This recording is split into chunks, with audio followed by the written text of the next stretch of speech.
වේලාව සවස 6යි. මේ ශ්‍රී ලංකා ගුවන්විදුලි සංස්ථාවයි. මෙන්න සන්ධ්‍යා ප්‍රධාන ප්‍රවෘත්ති සංස්කරණය ඉනෝකා ප්‍රෝහිය. ප්‍රකාශය චිත්‍රා කුමාරී පත්තප්පෙරුම.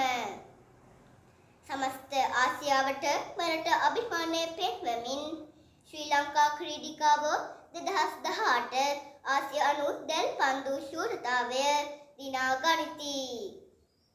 ජනවාරි මාසයේ සිට බෙලියත්ත දුම්රිය මධ්‍යස්ථානයේ සිට දකුණු පළාතේ දුම්රිය ධාවනයට සැලසුම්.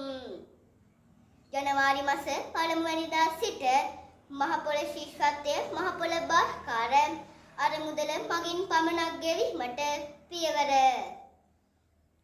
රියදුරු පුහුණු පාසල් වසා දැමීමට රජය කිසිදු තීරණයකට පැමිණ නැතැයි මෝටර් රථ කොමසාරිස් ජනරාල්වරයා කියයි.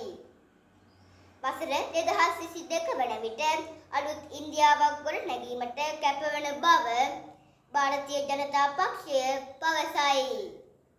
තමා මේ වන විට හොඳ සෞඛ්‍ය තත්ත්වයෙන් පසුවන බව සිව්වරක් ඔලිම්පික් ශූරතාව දිනු ඇමරිකානු මළල ක්‍රීඩක මයිකල් ජොන්සන් පවසයි.